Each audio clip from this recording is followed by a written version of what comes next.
Welcome back to the Now Morning Show. Continuing to talk about Tobago Carnival, Gillian Stanislaus, Assistant Director or Manager rather, of the Tobago Environmental Management Authority, joins us this morning. Good morning, Gillian. Good morning, Natasha. Good morning, Trinidad and Tobago. It's a pleasure being here.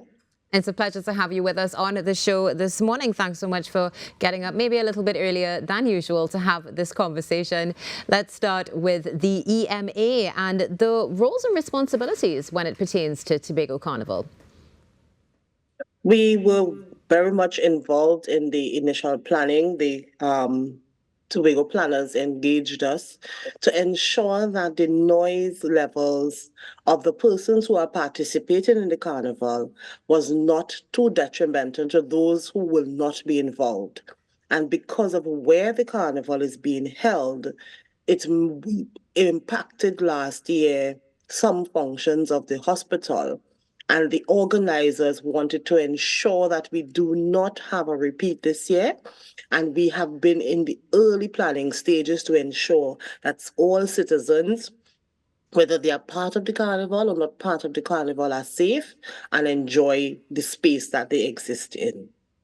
And something that you just mentioned there, of course, is absolutely critical when it comes to the hospitals being affected by the noise levels. Now, how have you been able to prepare for Tobago Carnival when it comes to that? What plans have been put in place and actions have been taken?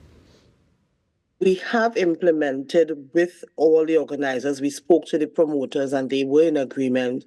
We have the quiet zone at the start and the end of the event, where they do not ramp up the music until they have passed a certain point, which will be at the Bishop's Car Park in Tobago for those who will be there. So they will start, the official start of the route will be Shore Park, but they don't have the volume of noise and the bass at the start of the parade. They only ramp up, as I said before, when they pass the Bishop's war flyover area. So that way the hospital will not be impacted and that persons will be able to enjoy their music, but going forward, not severely impacting, as I said, the hospital before. Now, moving forward from that quiet zone and going throughout the route, will there be other areas where the noise is going to be controlled?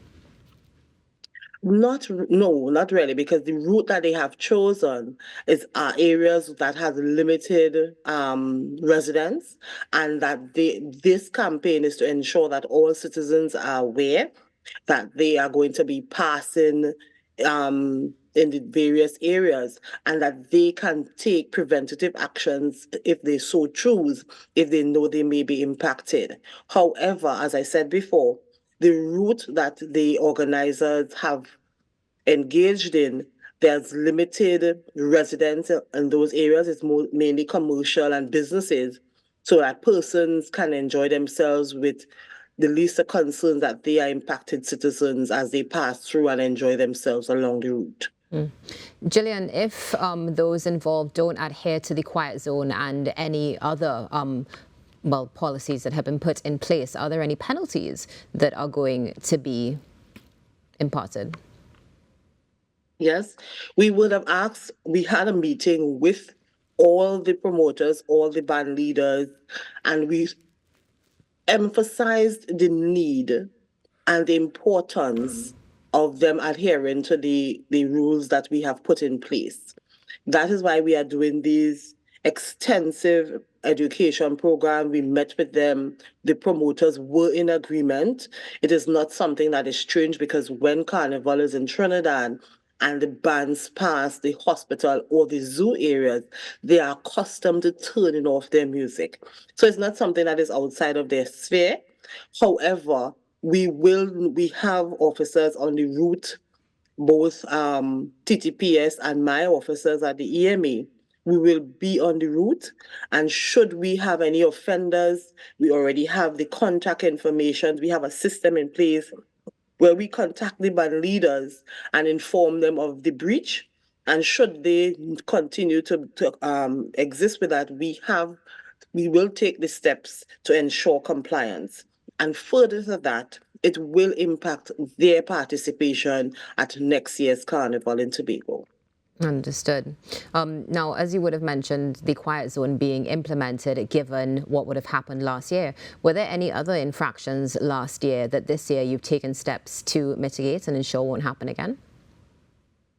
That was just the one area, and it's because they did not understand, because most persons assumed that where they were passing it was safe. So they were not aware, and that is why we have embarked so strongly this year, and the organizers have encouraged this because they want an incident-free carnival. They want everyone to enjoy themselves, and those who are not participating, that they are not severely impacted. So now that the promoters are aware, now that we continue to inform the DJs and the promoters and all of them, we do not anticipate any issue going forward, and we are putting contingencies in place should we have any rogue agents that we can swiftly move in and address the matter. Understood. Now, what about the application process for Tobago Carnival? What is that like? Is it open, and when will it be closed? The carnival is actually, as you know, is on the 25th to the 27th of October. Incidentally, you have to apply 35 days before the event and submit your application 28 days before. So for example, if you have an event on the 20th of the 25th of October, tomorrow is your deadline to put your ads in the papers. And the 27th of September, the application must be submitted either online or to the Tobago office. Excellent. Thank you so much for sharing that. Before we close our conversation this morning, Gillian, do you have any words of advice for the general public and for those who will be involved, of course, in the music portion of Tobago Carnival 2024? Yes, I just want to encourage all the participants to accept your environmental sustainability and conservation responsibility, and that includes turning down the volume as we have suggested in the designated areas, avoid littering, avoid single-use plastics, basically being a responsible citizen, one that even your children and your future generation will be proud to say that these are my family members, and they always do the responsible thing while enjoying themselves and not impacting too much those around them. So I just want to encourage people to continue, and just a plug-in. Tomorrow, over the weekend, the International Coastal Cleanup will be done in Tobago. If you are crossing the island, you can participate. The EMA is also partnering with the THA to do that. And we encourage you to come out and be a part of that cleanup and continue to be responsible citizens as we try to preserve and conserve this beautiful Twin Island Republic. Thank you so much for sharing that, and thanks for joining us. Have an excellent day. Same to you. Bye-bye. Gillian Stanislaus, Assistant Manager of the Tobago Environmental Management Authority, joining us this morning to share their role in Tobago Carnival 2024 and how you can also do your part. Stay tuned. There's more coming up after this break.